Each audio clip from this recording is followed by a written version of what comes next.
but already there's pressure from the monopolies that dominate the theatre and also the distribution of movies. But the movie will continue to be shown because we are in the era of information. In the era of information, it no longer depends just on these theatre.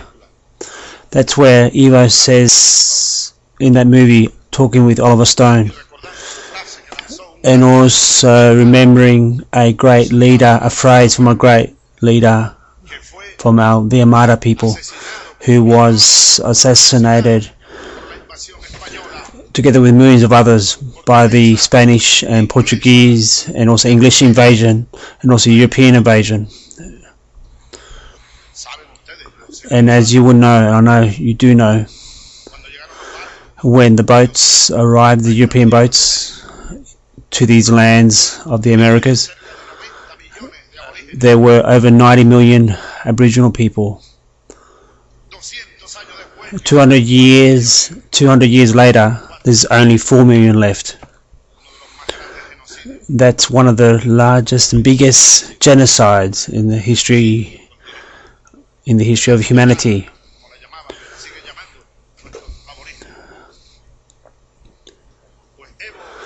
And Evo repeats the phrase from the great Amara leader, who was pulled apart who was tied to a horse. Each arm and leg was tied to a horse, and he was pulled apart, and he slowly died. And at that time he said, "Today I die. I will die, but later I will rise up in millions. There are millions who will rise up, and no one will be able to stop. No one and nothing will be able to stop this great South American revolution, this Latin American and Caribbean revolution. This is something that the world should support. This United States should support this revolution. Europe should support this revolution, because this revolution is the start of a new way to save the planet, to save humanity. And it's against imperialism, it's against war, it's against hunger. It's a necessary revolution. This is the new world. This is the new world. And it's something that is turning things upside down. It's a new world that is arising. As I'd say, Mr. President, I know I still have the green light to continue.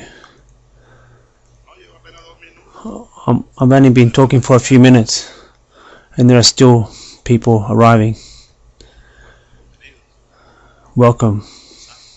Maybe some of you were having lunch or got caught in traffic.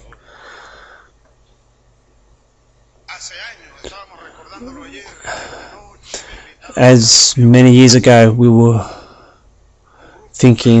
talking about, there was at a meeting which I attended, which was attended by a number of leaders.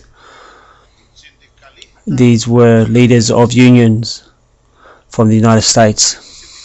That is from a variety of trade union organizations. And there are many workers which are campaigning at a biscuits factory. They are on strike, and they asked me what I could do. I said, I said to them, well, if Obama lets me, I will turn it into a socialist factory if Obama lets me, and then workers can produce their own biscuits. This is the socialism that we are fighting for. That is the road that we are on to save the planet.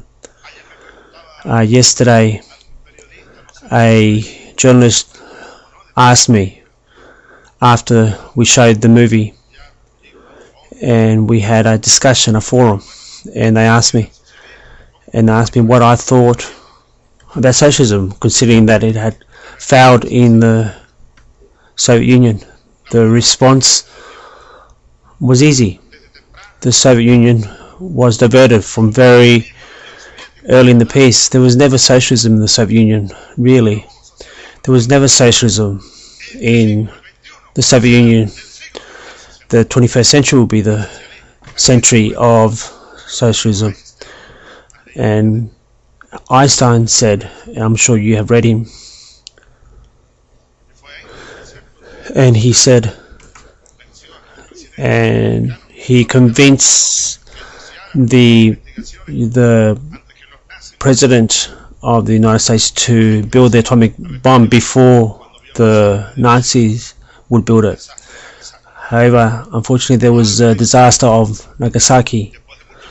But Einstein said after many years, and he was one of the biggest scientific leaders of the world, and he concluded, and he said, why socialism? And Einstein concluded that the only way for humanity to survive in this planet was to struggle for socialism, because capitalism was about the extinction of humanity. Ourselves as a species, we're only about 150 million years old, but when life only first began some 300 million years ago, I'm not quite sure exactly all the exact details, but let's think about something. When life did begin in this planet some 300 million years ago, and that's when but humanity only arrived some 30 million years ago. We are only a small part of history.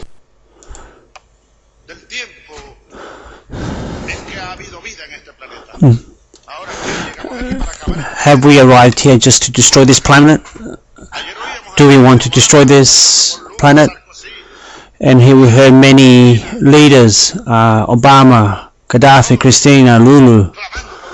They were all asking for a change. But what sort of change do we want? Under capitalism, we can't achieve any sort of change.